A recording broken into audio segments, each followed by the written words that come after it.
Thank you. Uh, my next and last speaker of the day is Geoffrey Campbell.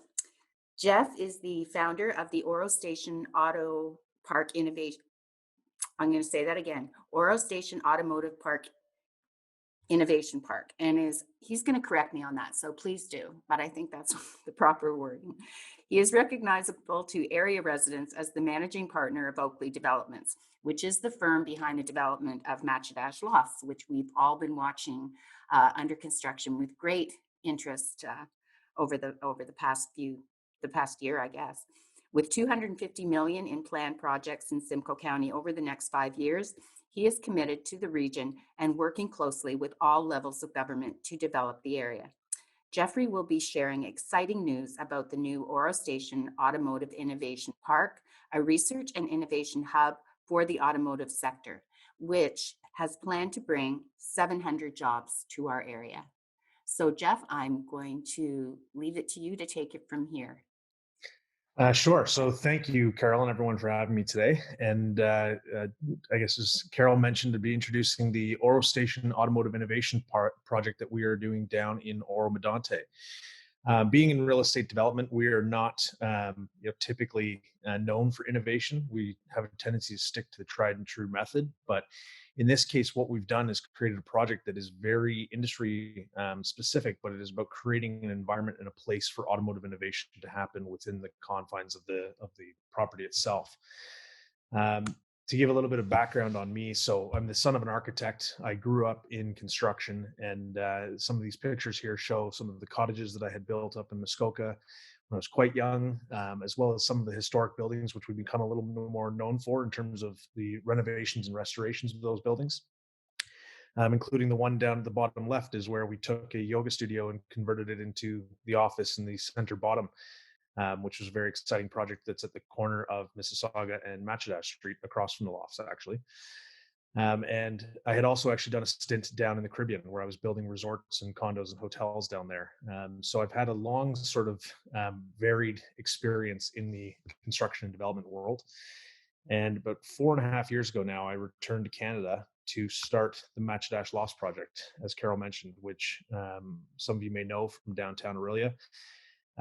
This project was an ambitious one. It's very large at 400 feet long, but what was different about it was that we had designed a building that was meant to fit into the existing character of the community and to not detract from the character that is Aurelia. And that was very important to us, that we see a lot of townships that lose their sort of sense of self with new development coming into them. And we were acutely aware that what made Aurelia charming and what made people want to live there had to be protected. And so you can see here on the left some of the sketch renderings of where we began, and to the right where we are now and nearing completion as we're putting the kitchens in after a long and trying project riddled with COVID and other challenges. But we are getting close to the end of this one and looking to our next projects in downtown Aurelia. But the main project that I wanted to talk about was what we're doing down in Oro. And this is actually one that is a intersection of my passion as well as my sort of background in development. And it's located across the street from the Lake Simcoe Regional Airport in the center of Oro Medonte. So it's only about 15 minutes south of Aurelia. And it's an interesting location because really people think of Barrie as being sort of the edge of the GTA, and that once you get to Oro, you're sort of on the entry point into recreation country. But there's still significant access in terms of we're 1 hour from 7.2 million people. 20% of the population of Canada is within an hour of Oro. And the property there, we've designed it to specifically focus on the automotive industry. And the auto industry here in Ontario is actually our largest sector by far. We've got over 100,000 people in the province that are directly employed. We build, in 2014, we built 2.4 million cars per year here in Ontario.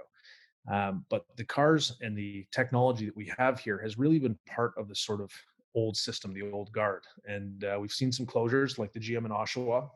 And we've seen changes like Ford now going to electric vehicle production.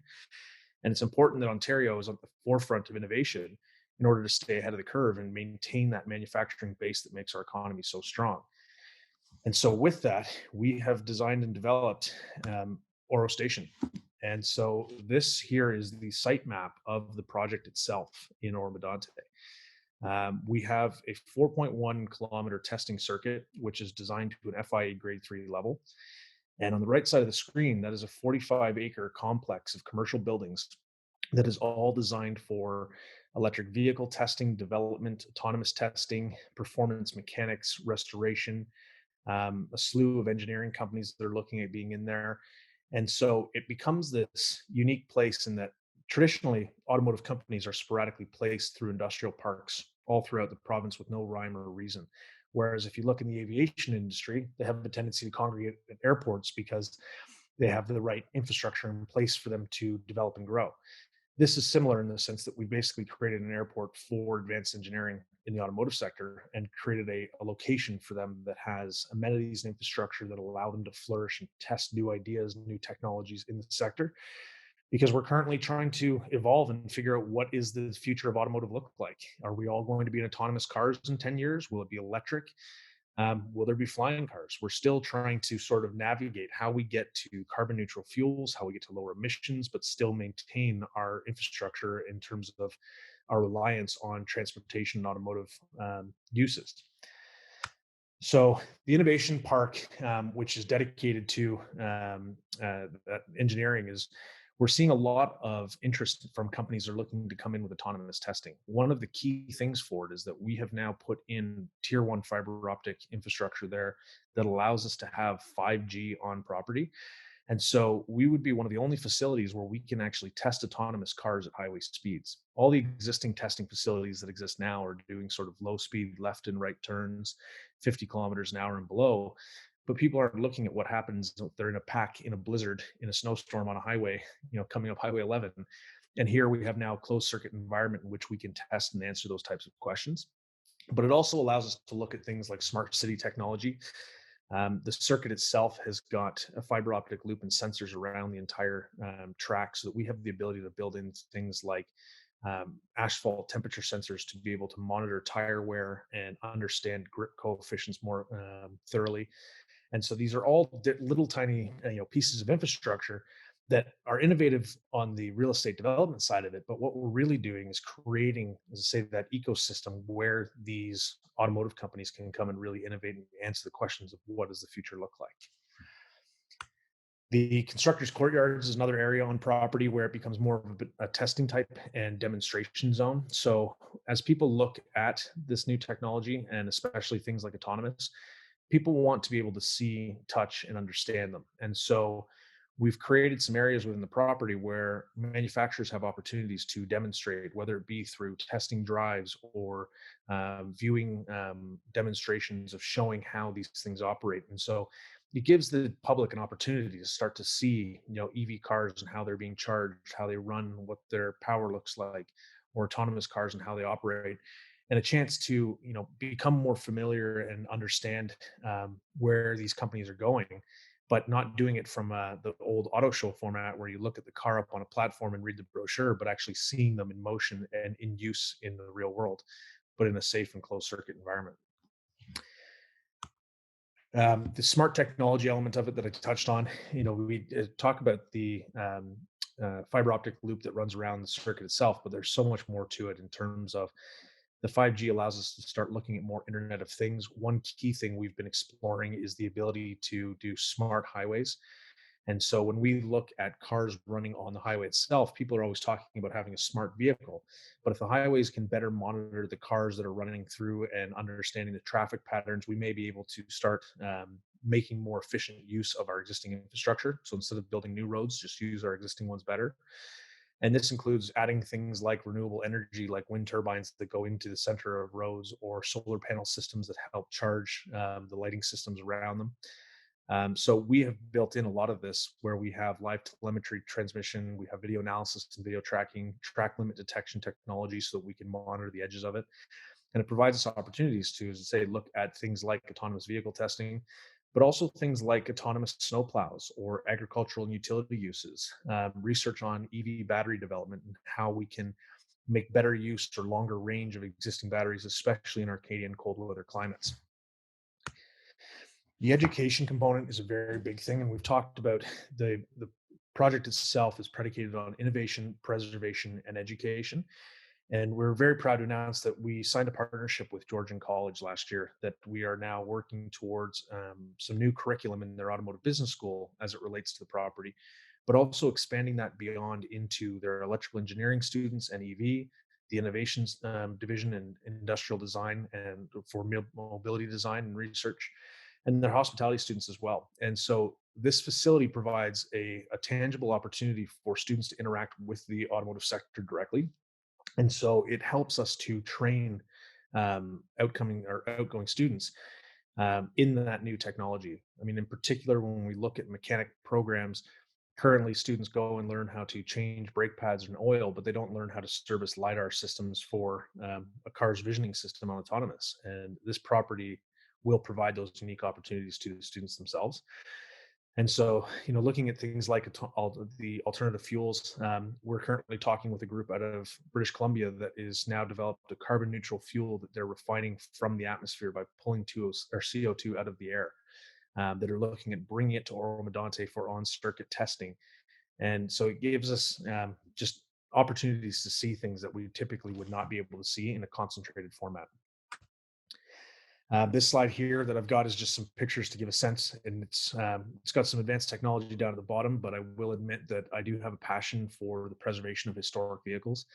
And we've actually just signed with a group that are coming in and we'll be building electric drivetrains into vintage cars. And so taking the old fuel engines of the 60s, removing them to something that is clean and electric, but still allowing automotive enthusiasm to or enthusiasts to thrive in their passion and what they love to do.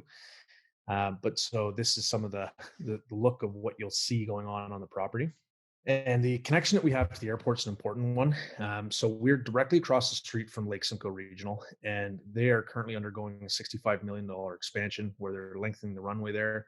We know that Toronto and Pearson Airport are now over capacity and that the population regionally continues to grow. So we're going to see more growth here at the airport.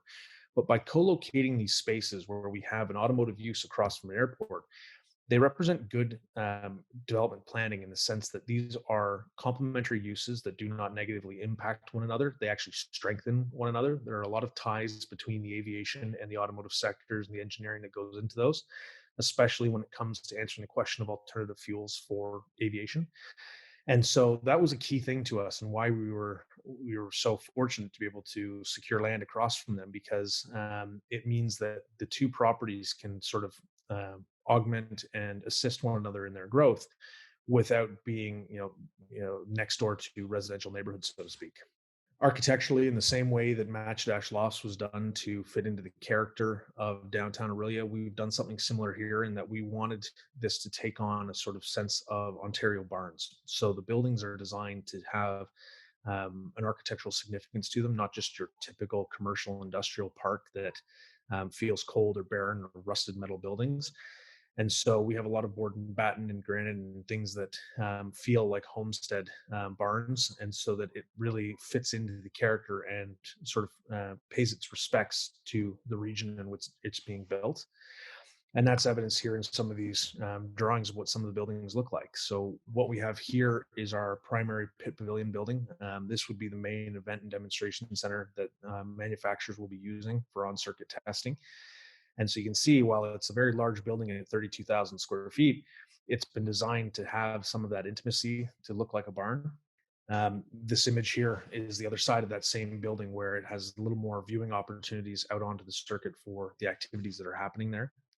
And that theme continues throughout in the form of other buildings that we have on the property, where we've tried to keep a connectivity, not having them all look the same, but we really want it to be an exemplary project in the sense that we're building an employment project that is education, engineering, innovation, but yet that does not mean it needs to be cold, barren like your typical industrial parks. It can still maintain a degree of significance and sense of place.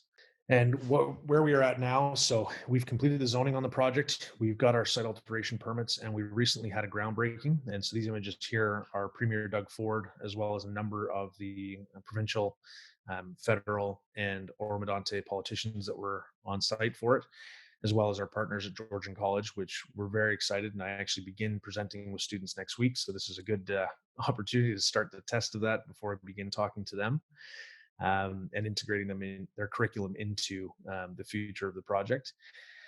And so we're excited to be doing it. And I think that, as I say, it's pretty rare in real estate development to have opportunities to do something innovative. And what made this very different from a real estate perspective was that we did a very industry specific targeted project that has a need in the current atmosphere and marketplace. And but most exciting for me from an innovation perspective is that what it's doing is creating a foundation from which the automotive sector has an opportunity to reinvent itself for the future and answer the questions of where do we go from here. We know that changes have to be made in mobility.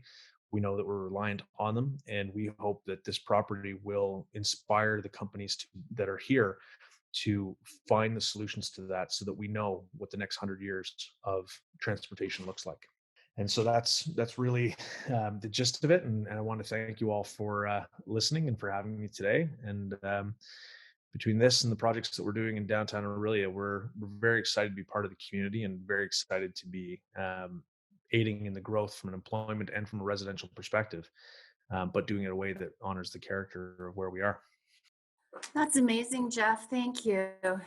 Um, I think of all the people that pass through Oro Medante on their way up to the cottage, and they're just like up Highway 11, never probably suspecting that there is so much fantastic development and innovation going on um, on e- on the other side of the highway.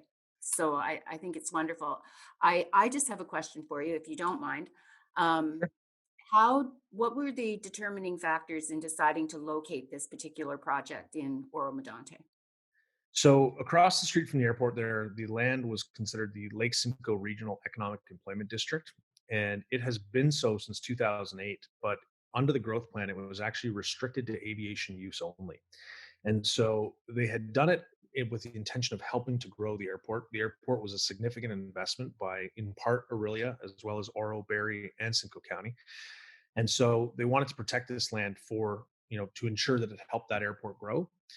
But the challenge was that aviation companies do not want to be across the road from an airport. They want to be beside the actual runway. And so they found themselves with this piece of land sitting stagnant for many years. For us, when we came into it, we are directly underneath the flight path of an expanding airport that currently takes jet traffic. And I think most people actually don't know just how big that runway or the planes that come in and out of there are. But the use is something that we're actually quieter than the engine testing that they had hoped would end up being there. But we will result in more flights coming into the airport and helping that growth. So we achieve it, but without focusing on the aviation industry, but instead focusing on our largest economic sector here in Ontario.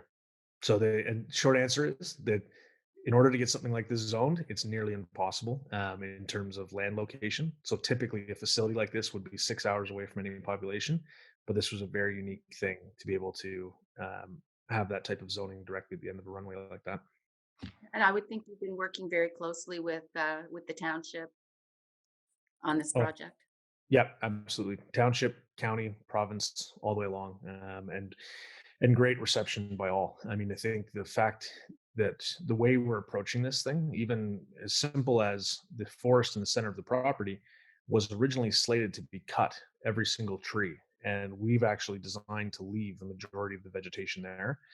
And so while the use will discourage birds from being near the airport, what we've done is protect as much of the natural landscape as possible so that it doesn't look like a barren wasteland, but it still maintains the same type of character, and looks sort of like a series of barn courtyards. Hmm. Yeah, it's beautiful. Is there a time that the public will be allowed to come in and look around? Oh, absolutely. So I think we've had some people that have had a suspicion that this is all a closed door and private facility. But there's another facility like this in Bicester, England, where they have a series of these engineering shops or artisan restorers. Motorsport UK is there. But that does not mean that the public is not permitted to be in there. They have cafe and restaurants, museum spaces. And so when we talk about that public interaction between the manufacturers and the general public in terms of showing them the technology, we encourage to have the public there and that people will be able to go, whether it's for cars and coffees or technology demonstrations or lunch and learns or things that are all automotive related, but appeal to both the enthusiasts and people seeking to learn more about new technology. So, I mean, now, if you wanted to learn about Tesla, generally speaking, your answer is Google. It would be a very cool experience to be able to go to a place like this and see multiple electric cars in motion, in action, see how they charge, see how they work, see how they maintain or how they their longevity looks like, because we will be testing things like that as well. And so it's an opportunity for the public to sort of get a real inside view to the new technology that's being proposed. That's wonderful. Thank you. Thanks. I'm looking in the chat and I'm seeing a lot of positive comments about all of the presentations. So thank you everyone who's made such positive comments. Jeff, what an incredible visionary in the development and inspiration on both projects in Aurelia and Oro Medonte. Just fantastic speakers and projects, so well spoken and interesting. Really enjoyed the afternoon. Thank you to everyone. So thank you everyone who's put your comments in the chat. I'm going to just do a little bit of closing remarks maybe, and if anybody else has any other questions for all of our four speakers that you've just heard from, if you want to put it in the chat, I'll go back there and see if there's anything new. But in the meantime, I do want to thank all of our panelists, Dr. Lupfi, who has stayed on with us. Thank you. And also Ross McIntyre, Catherine Pearson, Dave Shaw, and of course, Jeff Campbell. It's not easy to put together these presentations in terms of being a presenter. And I really appreciate the time that they have put into this for us. I would like to also thank Tourism Simcoe County and the City of Aurelia, who are sponsors of our professional development program, and all of our other partners that assist us in promoting our events. I'd like you to watch for upcoming PD events, just because, as we all know, we can't get together in person. We can still have some really good learning experiences together. Events from both the CDC and Simcoe County Ask an Expert series. We have 3 that I can mention coming up. On October 15th, we have with the County of Simcoe Ask an Expert from 3 to 4 o'clock, cyberspace security. And then on November 12th, from 10 to 12, we have the Ministry of Labor Training and Skills Development on the topic of employment standards and occupational health and safety. This one's being hosted by the South Georgian Bay SBAC and partnering with Simcoe County. And then we also have on November 26th, the CDC is presenting how to properly determine the value of a business. So we have David Holmes, who is a chartered business valuator from Rumley Holmes LLP, and that will be from 1:30 until 3 on November 26th. And you can visit our website for more information. So I'm just going to take a look at the chat, seeing nothing new. I will move on to our draw. Okay, so we have 3 prizes to draw. The first one is going to be a gift basket from Quail's Brewery. This basket has an approximate value of about $80, and you can pick it up at the brewery. So it's a fantastic excuse to go there. And so what I'm going to do basically is I'm going to throw up these randomly selected names, and I'm going to pick one out, and we'll see who won that one. And it is Rebecca Heffernan. So Rebecca, are you still with us? Okay. It looks like we may have lost Rebecca, Carol. Have we lost Rebecca? All right. Well, I can draw again. No, I think she's there. I see her on the chat. I thought I saw her. Yeah. Oh yeah, she's there. Yeah, and she was just commenting, so I'm giving it to her anyway, so that's great. And then the next prize is going to be a gift certificate for the Makers Market, and who have just, as we said, moved a little bit further down Mississauga Street. If you've never been there, I encourage you to go. There's just so many wonderful things there. And so drawing that prize, if this person is still in attendance, Suzanne Azad, who is with Azad Medica. Suzanne, is he still with us? Yeah, Carol. So you won't be able to hear them, but both Rebecca and Suzanne have replied in the comments, so they're here. Great. Okay, perfect. And then the last one that we have is for a CDC prize, which is this little bag that I will just hold up in front of the screen here. It's got wheels. It's perfect for transporting all of your files and computer from your home office to back to your work office, etc., to go on those wonderful camping trips, to do whatever you have. This can be picked up at our office, or we can arrange to deliver it to your location if you wish. And the winner of that is Nick Lalani. And I can see Nick is still here. So congratulations, everyone. So that is all for the afternoon. We're ending just a teeny bit early, which is never a bad thing. I again would like to thank everyone who participated, and especially everyone who attended. And I look forward to seeing you next year at our Lunch and Learn. Who knows what it'll look like? If anybody has any ideas about topics that they'd like to hear about, or things that they'd like to see in professional development, please let me know. Don't hesitate to be in touch. And I invite you all to enjoy the rest of your afternoon.